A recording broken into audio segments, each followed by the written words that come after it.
A todos, me presento. Bueno, ya Brian me ayudó un poquito con la presentación. Mi nombre es, ¿le podrías cambiar, Kike, please? Sheila Leiva, como bien mencionó Brian. Bueno, en nuestro caso los tres somos ingenieros biomédicos, egresados de la Universidad Autónoma Metropolitana, acá en México.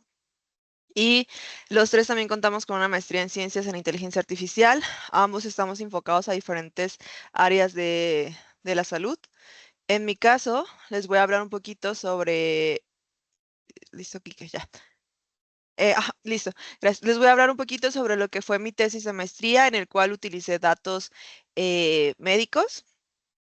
Específicamente, bueno, en mi tesis abordé una enfermedad llamada fibrosis pulmonar idiopática, la cual es una mala cicatrización del tejido pulmonar ocasionado después de que el paciente haya sufrido algún tipo de enfermedad, como pudo haber sido a lo mejor una neumonía maltratada o una COVID o algo similar. Entonces el tejido no se recupera al 100%. Eso hace que ocurra una mala cicatrización. Por ende, los pulmones pierden su propiedad de poder extenderse y contraerse. Esto a su vez lleva a las personas a que, bueno, más bien esto afecta a las personas en la cuestión de su función pulmonar. ¿Por qué? Porque ya no pueden inhalar y exhalar la misma cantidad de aire, y eso pues también afecta su calidad de vida. Y va mermando el resto va mermando la salud de los pulmones y el resto de la salud. Pues como todos sabemos, todos nuestros procesos se llevan a cabo por este intercambio gaseoso. Me pareció importante poder mostrarles eh, uno de los trabajos, bueno, dos trabajos que hice relacionados con este tema. Uno de ellos fue predicción del daño pulmonar utilizando redes neuronales convolucionales en 3 dimensiones. Es un tipo de arquitectura que nos brinda o que podemos utilizar dentro del área de la inteligencia artificial. Para este trabajo, lo que yo implementé o desarrollé fue un módulo de segmentación para el preprocesamiento de imágenes. Es importante mencionar que en este caso yo mencioné que trabajo con imágenes, perdón, trabajo con información médica, con datos de la salud, pero vale la pena explicar un poco más a fondo que mi base de datos estaba constituida por parámetros clínicos del paciente, como su edad, sexo, si era hombre o mujer, su relación con el tabaco, es decir, si la persona nunca había fumado, si era un exfumador o si actualmente fumaba. Una métrica que se llama capacidad vital forzada, que se obtiene de un estudio de espirometría, que la espirometría básicamente es un estudio que se puede realizar cualquier persona. Y eso nos permite saber qué capacidades y volúmenes maneja cada persona al momento de inhalar y exhalar. Entonces, esos parámetros clínicos los combiné con las imágenes de tomografía o estudios de tomografía de las personas. Estos estudios de tomografía solamente abarcaban el área de tórax. Y bueno, lo que hice básicamente fue, ya tenía diseñada mi red convolucional en 3 dimensiones, y me pareció interesante esta parte en la que creo que se debe de hacer mucho hincapié, que es el preprocesamiento de los datos. Muchas veces en la inteligencia artificial sí podemos desarrollar modelos muy robustos, que son muy potentes, pero si nosotros no le damos una información limpia, clara, ordenada, estructurada, es muy difícil que, o se complica más bien que el modelo nos pueda dar un buen desempeño, un buen performance. Entonces, creo que el preprocesamiento de los datos debe ser un sí o sí cuando trabajamos en cosas de inteligencia artificial, porque ya es más fácil para el modelo poder aprender. E incluso también para nosotros, posterior, cuando nos da algún resultado, también poder entender qué es lo que nos está intentando decir. Entonces, desarrollé este módulo de segmentación en el cual yo le decía, a partir de un modelo que se llama UNet, que es muy utilizado en el área de inteligencia artificial.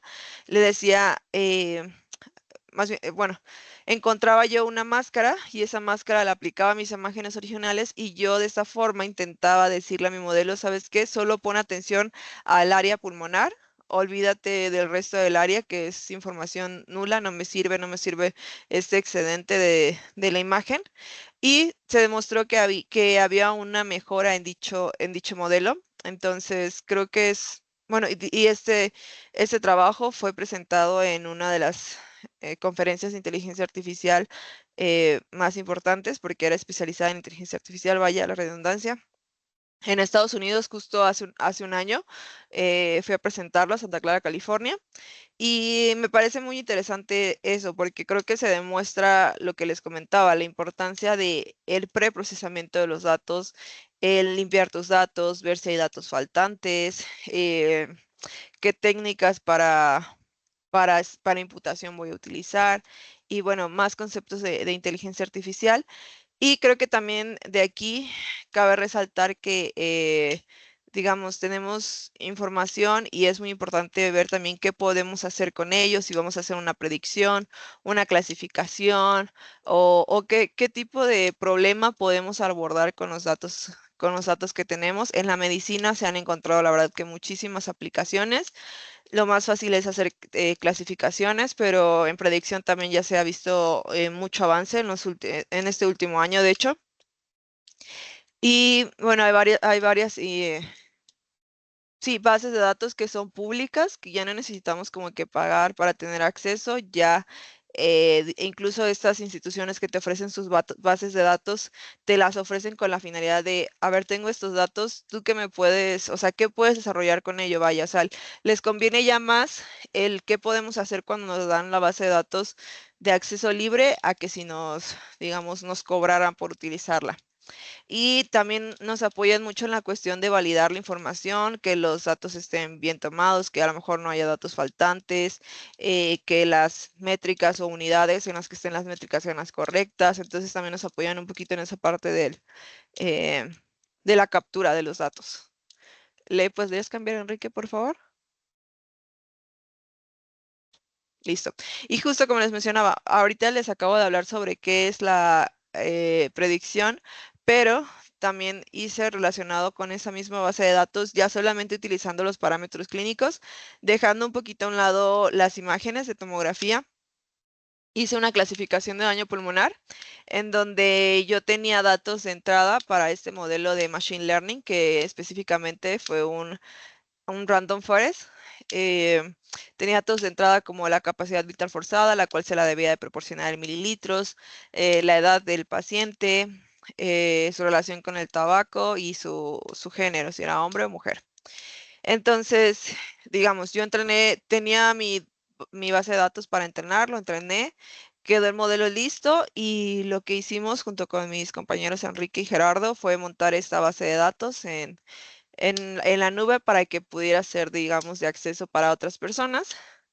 Y aquí a lo mejor este también sería un parteaguas en el cual nosotros tenemos este modelo y podamos, digamos, crear otra base de datos a partir de los datos que obtengamos de las personas que utilizan esta página y pudieran proporcionarnos más información. Pero bueno, ese es un trabajo futuro. Em, y bueno, esos son, diría yo, los dos trabajos más destacables que hice relacionados con el área médica, específicamente con personas que padecen esta enfermedad pulmonar, que es la fibrosis pulmonar idiopática, que justo se llama idiopática porque no tiene una causa aparente. Desafortunadamente, hasta la fecha no tiene cura y es una enfermedad crónica y progresiva. Entonces, la mayoría de los pacientes, digamos que tienen un pronóstico bastante desalentador, es decir, fallecen después de 2 a 5 años que se diagnosticó la enfermedad. Entonces, por eso a mí me pareció muy importante trabajar sobre este tema, porque creo que después de la COVID, todos como que tomamos más conciencia de la salud en general, pero específicamente de la salud pulmonar. Actualmente también los niveles de contaminación han subido muchísimo, entonces también eso nos hace más propensos a tener enfermedades pulmonares. Y hasta aquí no sé si alguien tiene alguna duda, a lo mejor quisiera que profundice más en cuestión de algunos conceptos de inteligencia artificial o sobre los datos.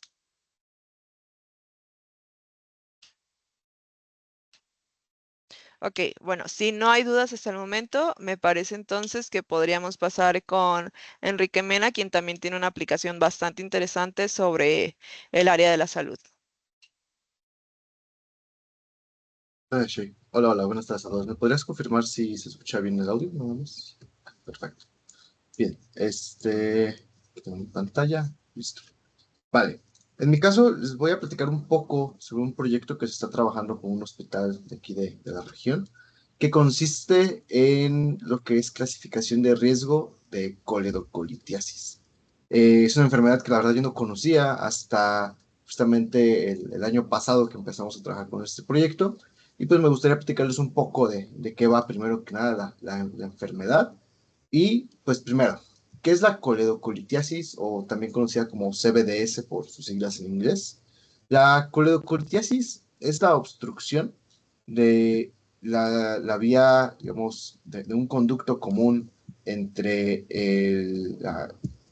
entre la vesícula biliar y nuestro páncreas, que se llama colédoco. Permítanme, déjenme ver dónde está el apuntador. Aquí está. Justamente de este lado tenemos la vesícula biliar y hacia acá, que no se alcanza a ver en la imagen, tenemos lo que serían los conductos pancreáticos. Este conducto que vemos aquí en medio, el de gran grosor, es un conducto que tenemos en común entre lo que es el páncreas y la vesícula biliar, que se conoce como coledo. La vesícula suele generar justamente obstrucciones, lo que normalmente conocemos como piedras, y estas piedras se suelen alojar en algunas ocasiones en este conducto. ¿Qué es lo que pasa cuando se aloja en este conducto? Pues lo más simple que nos puede pasar es que tenemos una pequeña molestia y que al poco tiempo se nos pasa porque nuestro mismo organismo llega a expulsar la obstrucción, ¿no? Pero hay ocasiones en las que esta piedra es de un tamaño muy grande, mediante el cual nuestro organismo no lo puede expulsar de forma normal. Y si alguna ocasión han conocido, han sabido de alguien que tenga justamente esta presencia de piedras, por decir algo, en el riñón, pues es un dolor insoportable, ¿no? Que en ocasiones, en el caso específico de la coledocolitiasis, es un dolor que puede inclusive llegar a evolucionar a un factor muy alto, que sería un sangrado o una lesión intestinal. Entonces, ¿por qué necesitamos nosotros desarrollar un sistema de clasificación, un clasificador, ¿no? Esta enfermedad no es una enfermedad nueva, es una enfermedad que ya se tiene desde hace tiempo y que de hecho tiene un método de diagnóstico muy excelente, pero es un método de diagnóstico que nos suele presentar muchos problemas. Este método se conoce como CEPRE, el nombre sinceramente en este momento no lo recuerdo, pero algo de colangiopancreatorretinografía endoscópica, algo así, pero se abrevia CEPRE.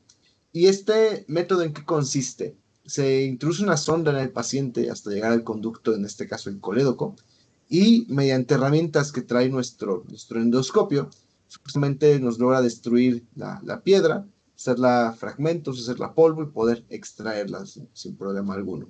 Pero el problema está en esto último, en el sin problema alguno, porque eso es en la mayoría de los casos. Sin embargo, hay ocasiones en las que este procedimiento suele presentar complicaciones que pueden ser tan simples como sangrado interno o ya más complicadas como perforación de nuestros mismos conductos, y ya en casos muy extremos sí se han reportado la muerte de unos cuantos pacientes que se someten a este procedimiento.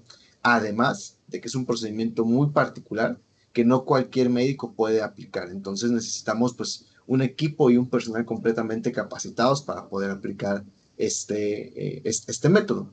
Entonces, lo que nosotros queremos es lanzar una propuesta que sea no invasiva, que sea no, digamos, no, que no consista en introducir algún artefacto, algún objeto hacia el paciente, para que nosotros le podamos ayudar al médico y decirle, ¿sabes qué?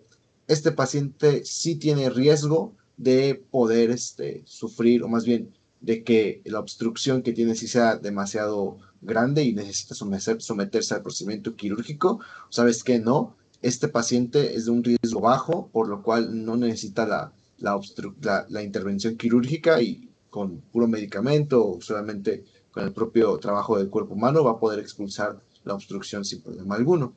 ¿Esto qué es lo que nos va a permitir? O bueno, ¿qué es lo que esperamos que nos permita esto? Que justamente reduzcamos la cantidad de intervenciones CEPRE que vamos a realizar en el hospital con el que estamos trabajando a pacientes de bajo riesgo, porque hay ocasiones en las que se le aplica el procedimiento a todos nuestros pacientes, digamos, de manera equitativa, sin considerar si de verdad es altamente necesario o no este tipo de intervención, ¿no? Eh, Hasta ahora, ¿qué es lo que hemos obtenido? Ya tenemos justamente, hemos desarrollado diferentes técnicas de aprendizaje automático, algunas de ellas a lo mejor las han escuchado por ahí en algún lado, las cuales son regresión logística y análisis de discriminante lineal. Son dos técnicas muy típicas, muy comunes en este tipo de problemas y nos han arrojado unas métricas de desempeño muy buenas, bastante altas, en las cuales nosotros podemos garantizar que estamos llegando a equipararnos al desempeño de nuestro algoritmo de nuestro método por excelencia, que vendría siendo la CEPRE. Sin embargo, nos atrevimos a ir un poco más nosotros y nos propusimos probar un algoritmo un tanto nuevo en este tipo de trabajos con datos de estudios de laboratorio, que son las redes neuronales convolucionales de una dimensión. Y aquí es donde voy a tener un poco para explicar la novedad o la importancia de este trabajo. Nosotros, normalmente, si han trabajado o conocen un poco de lo que son las redes neuronales convolucionales, sabrán que existen las redes neuronales, las convolucionales de dos dimensiones, que usualmente se aplican para imágenes. Si recordamos cómo funciona a grandes rasgos este tipo de redes convolucionales, lo que hacen es toman un vecindario de píxeles de la imagen y empiezan a crear relaciones entre este vecindario de píxeles, a crear justamente una abstracción de un conjunto de n por n píxeles para solamente obtenerlo uno. Es como si lo pensáramos como un proceso de compresión en el cual estamos justamente realzando o denotando las características más importantes en este grupo de píxeles, ¿vale?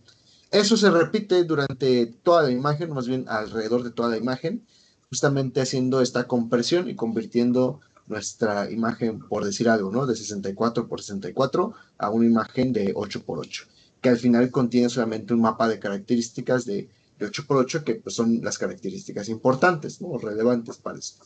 En este caso, nosotros estuvimos probando una variante de estas redes, que son las redes convolucionales de una dimensión. ¿En qué consisten estas?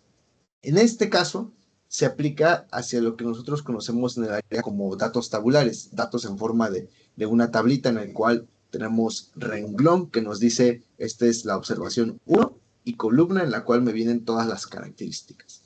Lo que nosotros estuvimos haciendo con esta variante fue aplicar la misma regla de compresión y extracción de características importantes, pero ya no sobre el vecindario de píxeles, sino sobre las características vecinas que tenemos dentro de nuestra tablita, ¿no? Dentro de nuestras características. Así, nosotros no solamente vemos o logramos diseñar un algoritmo que nos diga característica A se relaciona de tal forma con tu variable objetivo, sino que inclusive logramos incrementar el aprendizaje de nuestro modelo, ya que ahora encuentra relaciones existentes entre los mismos atributos, entre el atributo A y el atributo B, y esa relación existente es la que ayuda a justamente crear esta predicción sobre si nuestro paciente tendrá un riesgo bajo o un riesgo alto de sufrir más bien de tener una obstrucción altamente, digamos,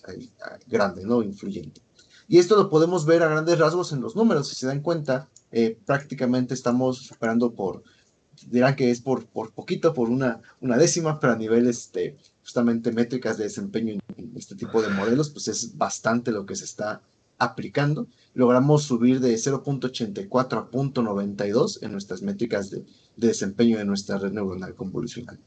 Y hasta este punto nosotros ya tenemos unas propuestas que hemos estado trabajando con el hospital, en el cual pues le hemos dicho, mira, aquí está, hemos empezado ya a realizar algunos experimentos para poder tener una validación del lado del sector médico.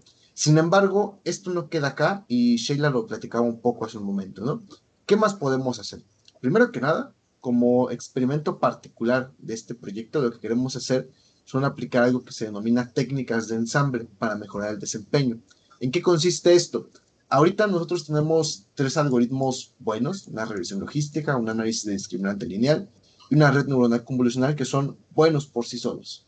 Pero si alguna vez han escuchado la frase de uno es débil y entre grupos somos demasiado fuertes, pues justamente es lo que busca aplicar este paradigma de las técnicas de ensamble, en las cuales nosotros vamos a tomar las bondades, las ventajas de cada uno de los algoritmos individuales y las vamos a mezclar en un nuevo modelo que se denomina ensamble, en el cual este modelo tendrá todas las ventajas o las bondades de estos tres algoritmos que nosotros ya hemos diseñado previamente.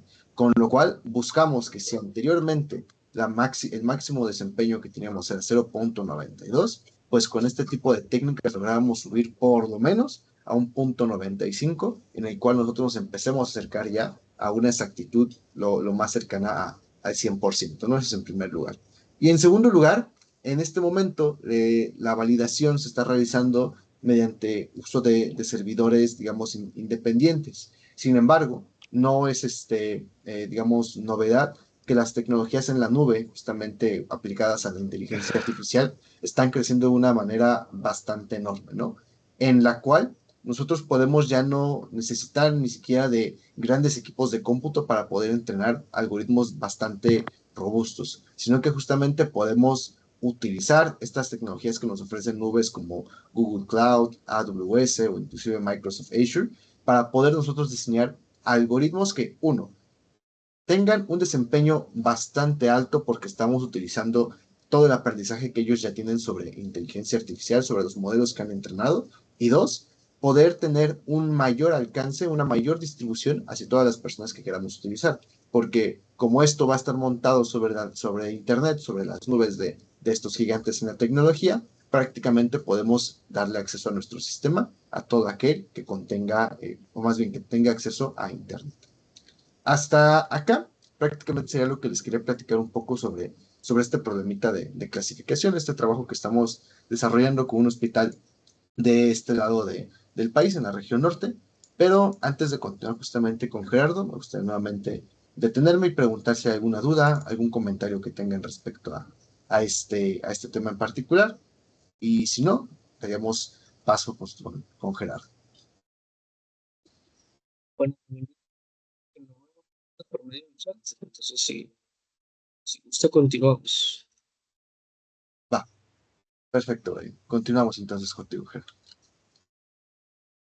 Vale, gracias Enrique. De mi parte les voy a platicar sobre los eventos epilépticos, la aplicación de la inteligencia artificial enfocada a eventos epilépticos. Dentro de mi último proyecto en el que estuve trabajando fue justamente la clasificación y predicción de los eventos epilépticos. Para empezar, me gustaría mencionarles lo que es la epilepsia. La epilepsia es un trastorno neurológico crónico que afecta a cualquier persona, digamos, ambos sexos, la edad, no importa. Y pues esto se caracteriza por descargas neuronales anormales de manera recurrente y aleatoria, lo cual nos puede hacer un tanto difícil el poder predecir estos eventos. Entonces, justamente el objetivo de este proyecto era poder, digamos, predecirlo. Este proyecto se tuvo que dividir en dos. Primero fue clasificar los eventos epilépticos. ¿Por qué lo decidimos hacer así? Es porque no se sabe cuáles son como estas características dentro de una señal EEG. Todo esto fue con señales EEG. No se sabe cuáles son esas características de una señal que nos pueden decir se aproxima a un evento epiléptico. Entonces, lo que nosotros tratábamos de hacer fue de caracterizar estas señales.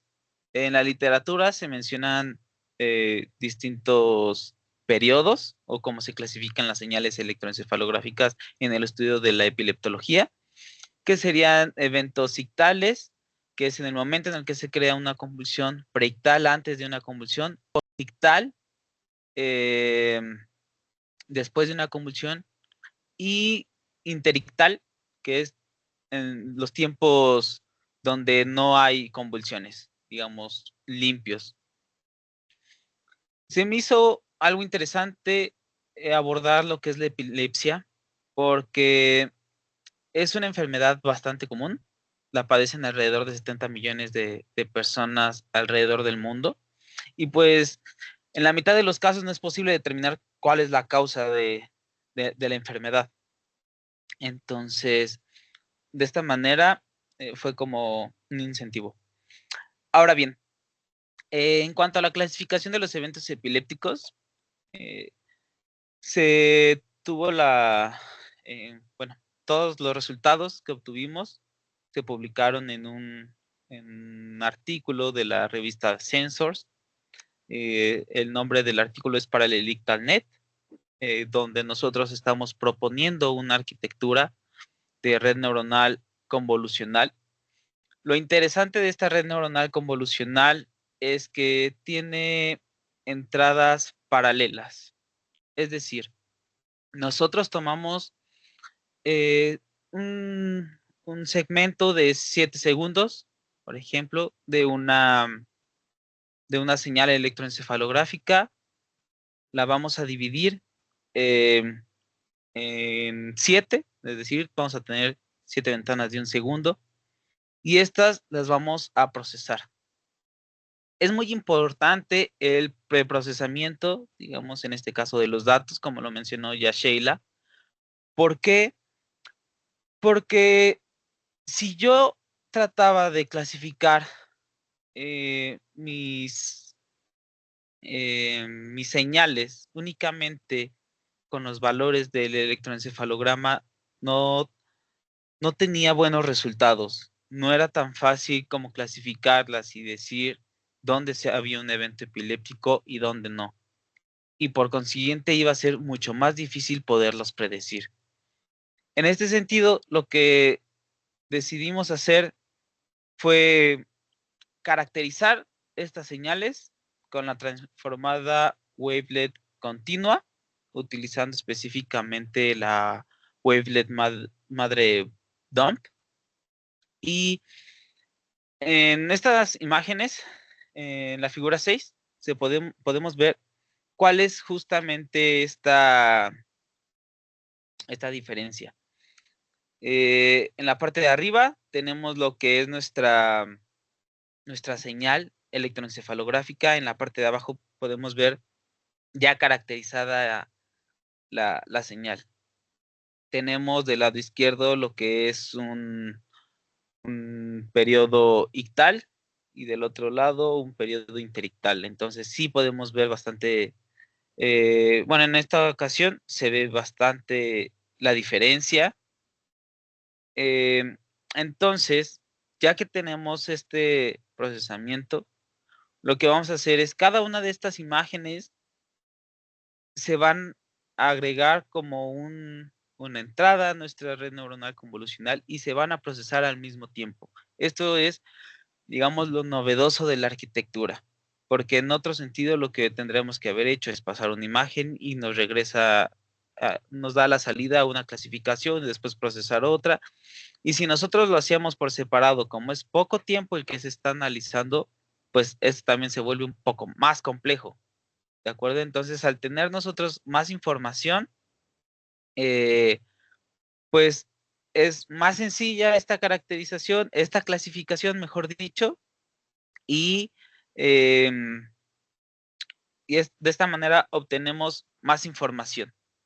¿De acuerdo? ¿Me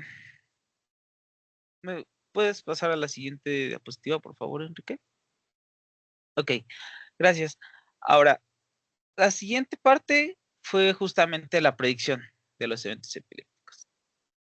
Inicialmente nosotros tratamos de continuar la rama o el preprocesamiento que estábamos ocupando en la primera etapa, que era con la transformada wavelet continua, poder obtener estos escalogramas y poderlos clasificar con una red neuronal convolucional. Sin embargo, esto no obtuvimos buenos resultados. En un inicio Bueno, bueno, también tengo que comentarles aquí un punto importante, que por ejemplo, cuando nosotros hicimos clasificación, lo que hacíamos era diferenciar entre un periodo interictal y un ictal. Esto es más sencillo de poder diferenciar. Sin embargo, cuando nosotros tratamos de hacer una predicción, lo que estamos buscando hacer es una clasificación, pero de dos momentos que están seguidos. Es decir, tenemos primero el periodo preictal, que es donde vamos a estar obteniendo estas características que nos dice va a suceder un evento epiléptico, y después el evento epiléptico. Entonces, esto es lo que nos hace también más difícil la tarea. Entonces, se decidió continuar de esa manera, no obtuvimos buenos resultados y pues, ¿qué fue lo que decidimos hacer?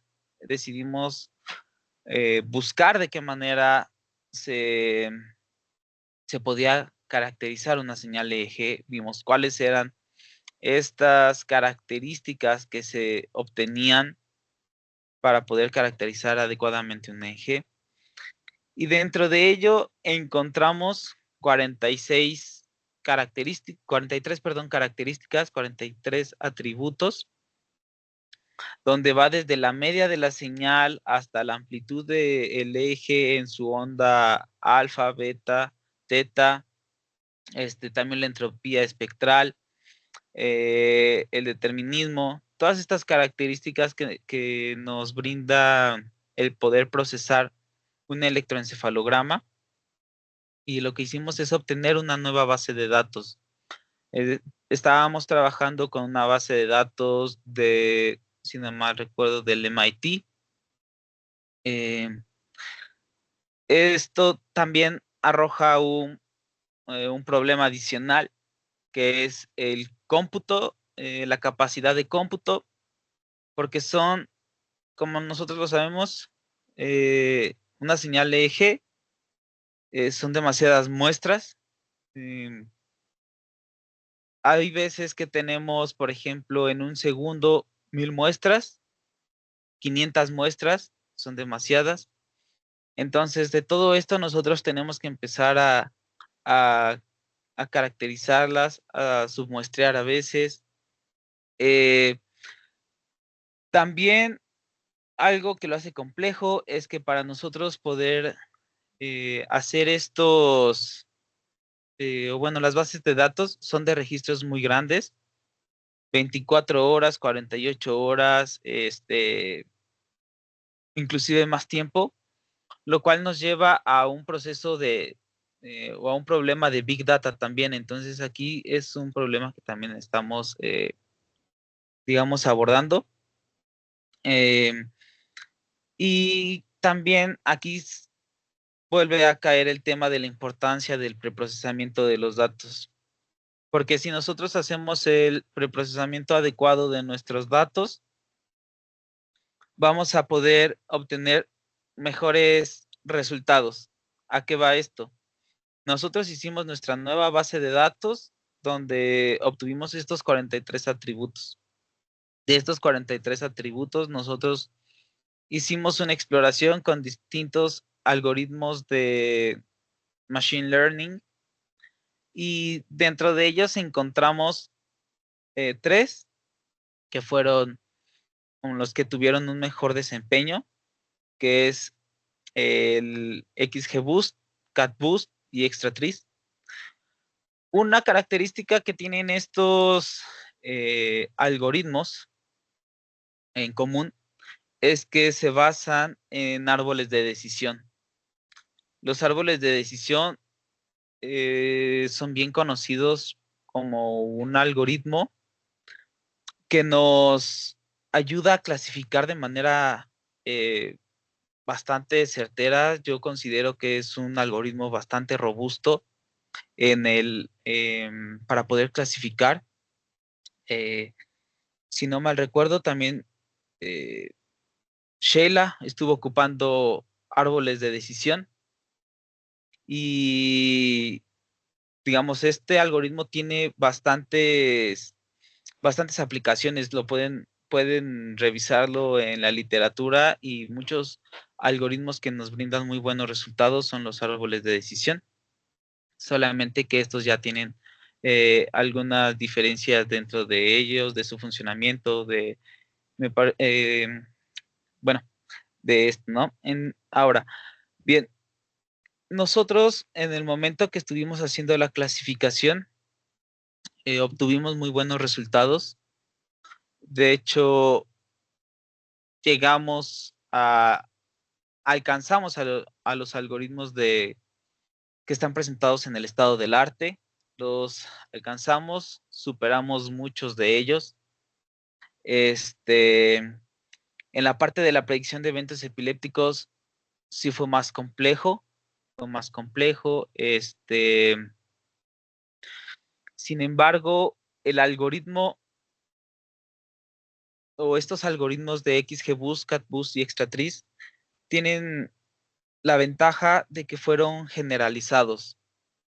Hicimos las pruebas en epilepsia, digamos, de perros, con EEG de perros, y vimos que funcionaba. Teníamos buenas métricas, superiores al 70%, casi al 80%, e igual cuando lo hicimos con personas.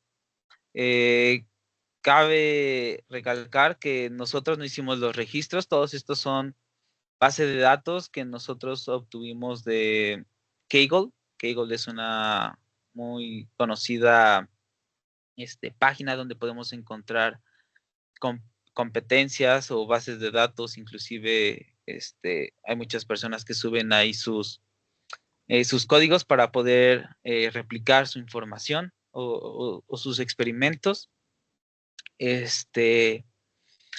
Y pues bueno, esto es lo que yo les quería platicar. No sé si alguien tenga alguna duda de este tema o de los que ya les presentaron mis compañeros Sheila, Enrique. Con todo gusto. Están los micrófonos abiertos y también el chat. Bueno, Gerardo, por aquello les voy a compartir acá, mientras que realizamos las consultas, un QR que es la encuesta del webinar. Es por si por ahí me pueden ir ayudando los participantes del mismo, ¿verdad? Adelante, estamos abiertos a consultas, pueden levantar la mano. Bueno, por acá tengo una consulta de don Mario Sáenz. Quisiera conocer cuáles han sido los problemas que mencionaron que se han evidenciado con el Big Data en el proyecto sobre las convulsiones epilépticas. Ok. ¿Cuáles fueron esos problemas? El principal problema, digamos, fue la cantidad de muestras. Los registros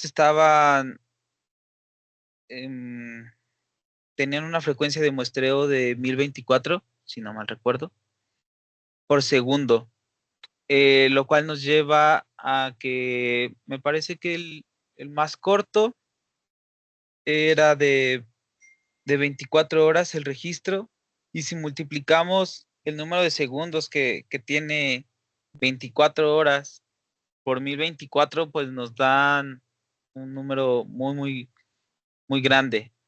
Entonces, ¿qué es lo que pasa aquí?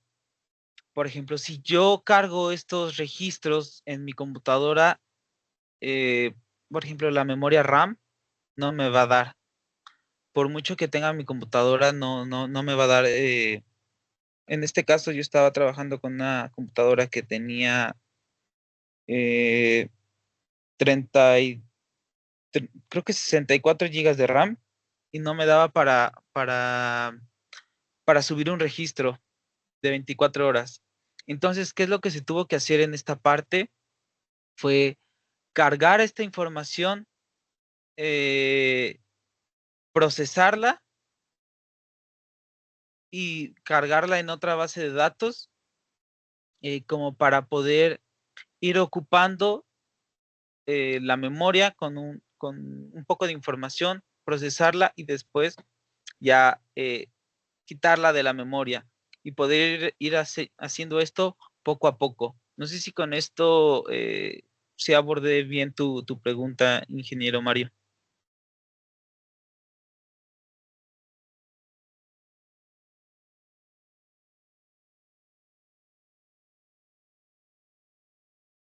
Pues, no sé si tenemos, bueno, una otra consulta.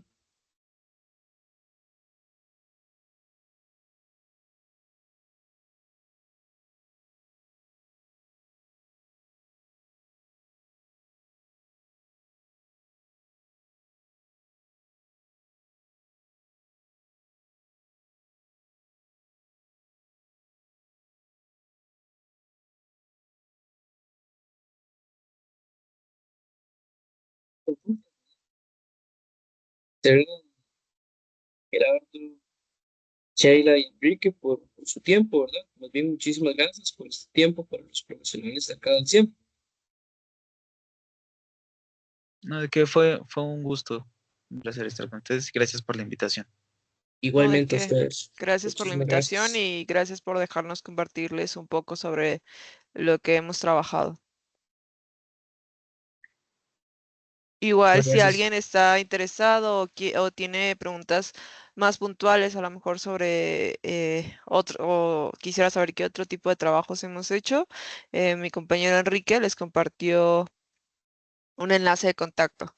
Ahí encontrarán nuestros 3 perfiles y, eh, digamos, nos puedes contactar en el momento que gusten. Tardes. Bueno, gracias. Buenas tardes, muchas gracias.